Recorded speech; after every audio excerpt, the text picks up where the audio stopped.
Hi, we're back again with another video. My name is Herbert Blanco out of Santa Ana base, 20 years with OCTA. And I'm Darby Trailer, 30 years out of OCTA. We're going to get more in depth with you in regards to some of the issues that we think that we're not being represented in the right way with our current administration, and why we think that the new slate will do us better. Yes, and regarding of better communication is like we need to be more informed of what's going on. You know, what's the new approach? What direction are we heading? Communicating by seeing more of the business agent with what really is going on. You know, in regards to what we do, our part of our job. Yeah, unfortunately, and it seems to be a trend with business agents, as soon as they take office, you know, they're always showing their faces around the bases.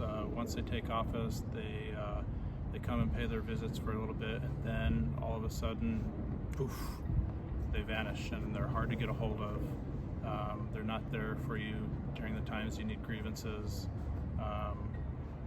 We also, with the communications, we think that our business agents missing the opportunity to let the drivers know about trends that are happening, certain issues with the company.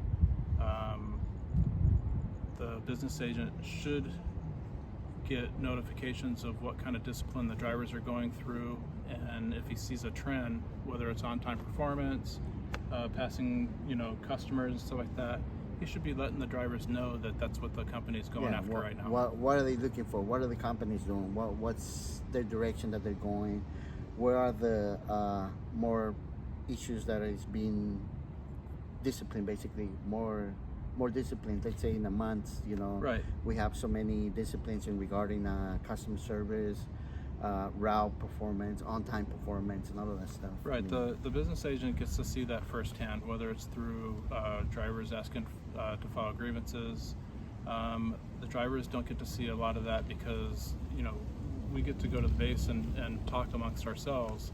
A lot of times drivers don't like to share that information, but the business agent's privy to that information because the company's supposed to notify him of disciplinary action. Not only that, but when the drivers do come and ask for assistance in disciplinary action, they should be getting information or insight on stuff like that. You don't have to give us their names and stuff like that, but it would be nice to say, hey, the drivers are getting disciplined for on-time performance, and there's 4 or 5 drivers that just recently got it. So those are notifications that we should be getting communicated to us. And also, not only that, but communicating, but also, letting them know how the contract is, how the language of the contract is, how they can protect against, any discipline. Basically, that would be empowering the drivers to have more power and to more knowledge. Absolutely. On how the contract, how to read the contract, what's the language in there in the contract, and then because the contract is to protect them. And I think that's one of the biggest miscommunications that the business agent has with his membership, in our case, or with the drivers. The drivers hardly ever see the contract. They see it when it's there for negotiations. We're asked to vote on it rather quickly, and then they just give us a book and that's it. Yeah, I mean, I don't think it's fair or enough time for the driver to read the contract. Basically, there's a lot of stuff in the contract and they want it to be so fast, and they're not really communicating step by step. Sometimes for me, it would take me like 2-3 days to go over and see, if this will benefit, how this is gonna take us ahead in the future. Not just like, okay, here's the contract and vote on it. Yeah, it doesn't seem like our current slate wants to empower the drivers with this knowledge. We've heard stories of drivers being reprimanded for discussing the contract book with other drivers inside the yard. But it's like, you guys talk about knowledge is power, but yet you don't see it fit to teach the drivers the contract and the different articles and stuff like that. Because if you do that, then the drivers would have a better understanding of what is in the contract, how not to get in trouble, understand when the company's coming after them, whether it's a violation or not, because the company likes to word this contract in a way that benefits them and not the drivers. Yeah, like what the less the drivers know, the better it is, because Keep 'em in the dark. they won't be able to kind of like fight, or say, oh, go against, oh, you discipline me this, but the contract says this, and the language of the contract, or the article says you cannot do that, you cannot do. It's like the discipline, it says verbal 25 points. I mean, why is it verbal 25 points? Should be discipline 25 points, and that's one of the reasons I decided to support Dignity and Pride, because we need change. We need they need to hear what we're going through. We lose so many drivers a year. Yeah, I mean, a lot. for stuff that is being paid, and it shouldn't be that way. It shouldn't be that way, because that's why we have a contract. And that's one of our things, and you mentioned it earlier, is empowering the driver. Why not empower the driver? The way things are set up right now is that our business agent's the one that has to go fight for us, or maybe a shop steward, if we can find a shop steward that's strong enough to go and represent us back in the office. But why not empower the drivers? When I was removed from being a shop steward by the local, unjustly I might add, I didn't just stop being a shop steward. I still represented the drivers the best that I could, and I learned that by empowering them, teaching them the certain articles or or disciplinary acts in the coach operator's handbook, that empowered them to represent themselves and make them sound better and understand how to deal with the company in certain situations. Yeah, and be ready, like okay, they talking to me about this. I already know. Yeah, because I already know what to say and what the contract says. Basically, what the handbook says, the company handbook, Right. and the contract. Always, and that's what's happening with the business agents that we have. They don't inform the drivers. They don't let the drivers know. Basically, they don't communicate. Yeah, trust me, guys. It always sounds better when you're going into a grievance if you have an understanding and a knowledge of how to protect yourselves, instead of having to rely on the business agent or a shop steward to present your case in front of management. So you've got to understand that one of the biggest things is you've got to educate yourself in the contract book, got to educate yourself in the coach operator handbook, and then you have your business agent there to make certain that those rules are followed and upheld by the company. Yeah, and that's one of the things that we need change. We need our business agents to take responsibility. Right, because we're not getting that from our representatives right now. No, we need to make more changes, for better for us, in regards not only about talking about discipline, but our lifestyle, like work. We come to work, we get up so early in the morning to come to work, we leave our family behind, and you need to know more what benefits are you getting out of this. Yeah. Getting up early in the morning, and I feel that the business agents should be more involved with the drivers. Not only drivers, but whatever members that he's in contract with. Yeah, so going back a little bit to the talks about educating the drivers on the contract book and the coach operator handbook. One thing that we also know is that there should be a lot more arbitration cases taken against the company instead of what's now. I know that our current business agent lets a lot of stuff go and a lot of stuff slide.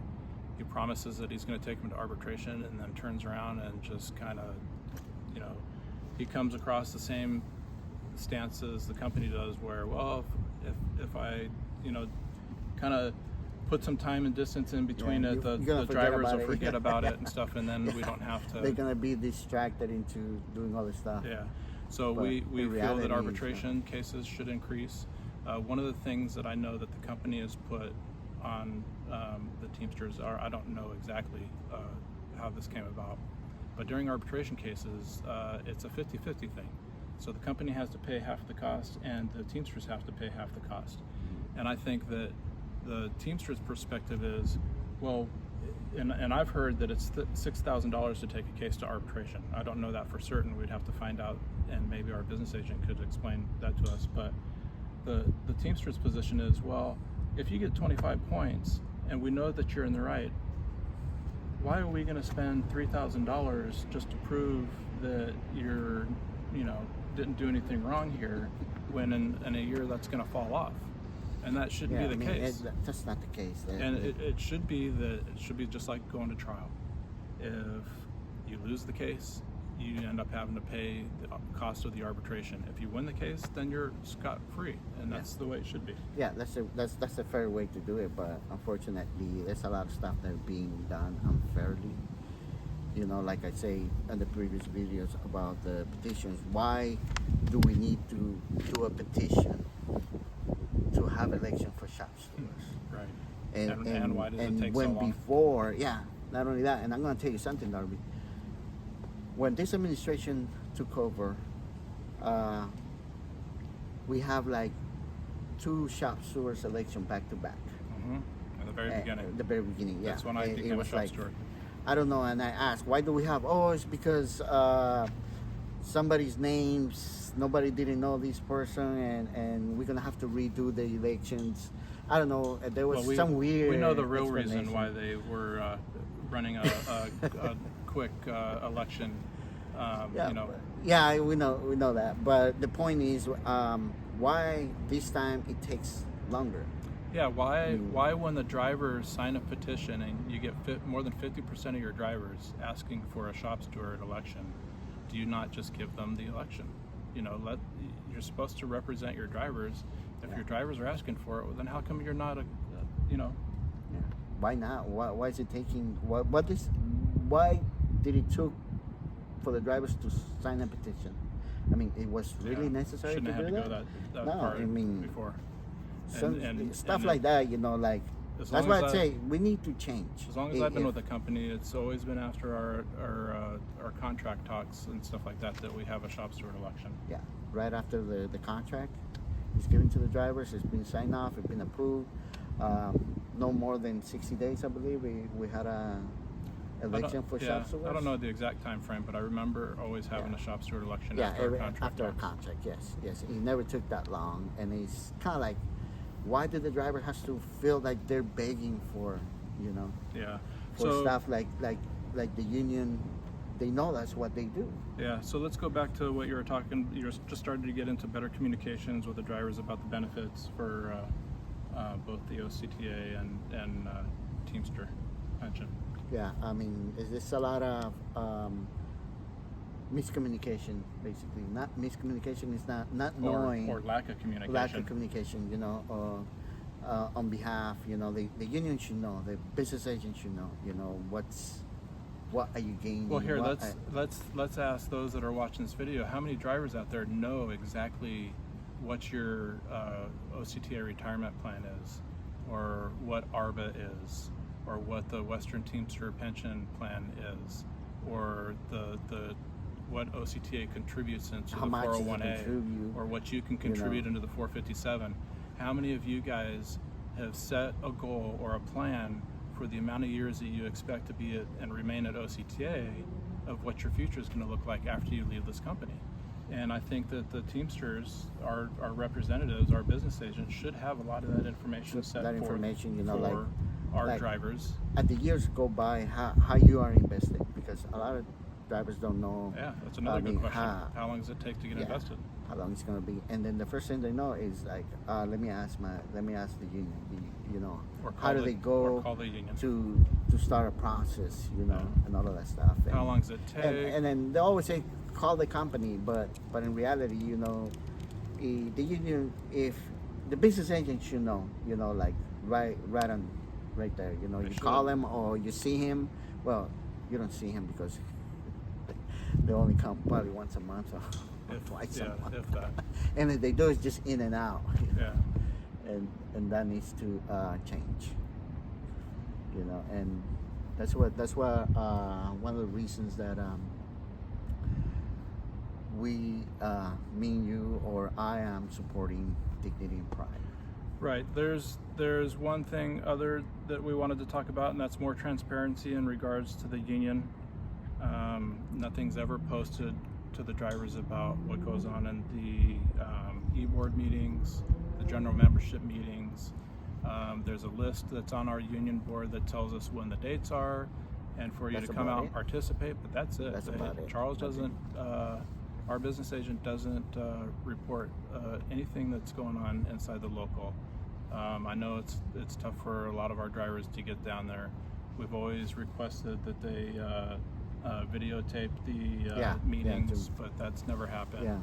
We've asked our representatives at the local to have better communications with the drivers about our affairs that are going on with the local, and that doesn't happen. No, this being a lot of kind of like keep the drivers on the dark side. The less they know, the better will be. But that's not the case. You know, that's not what we want. You know. Yeah. It's- Well, that's why working with Danny, Juan, and Mike, we've shared these same thoughts with them. They're in agreement with us. A lot of this stuff needs to change. That the representation needs to be better, needs to be more accessible, and hopefully with you guys you'll understand the same thing, some of the questions that we have raised, and you'll understand that it's time for new representation. Well, we can wrap it up here. We can let you guys know that we're going to be shooting more videos. More videos. We there's more stuff that we need to. All the stuff that we talked about here. All the stuff that we talked about here is to let you know that, that this is more what the membership needs, right? We pay union dues. We should be better represented. We need to make the union work for us. Work for us. And You know, and this is the opportunity that we have this time. Both dignity and pride. Let's vote for dignity and pride and make changes. yeah, Because you know we work for this. Yep. This is our livelihood. You know, we want to retire. We want to be able to enjoy our life. You know, right now it's difficult getting up so early in the morning. People have to drive so far away. You know, and there's the union should be working for us, unfortunately, not against us. unfortunately, there's a lot of issues that we have to address. A lot of the same issues that we were trying to address when they took over 5 years ago. I think the Eric Jimenez, John Green experiment is over. They haven't provided for us the things that we need as union paying members. And I think that in the future we're going to talk and bring up in our More discussions more details. Some of the things that we have experienced through our negotiations with these guys, the lack of negotiation skills.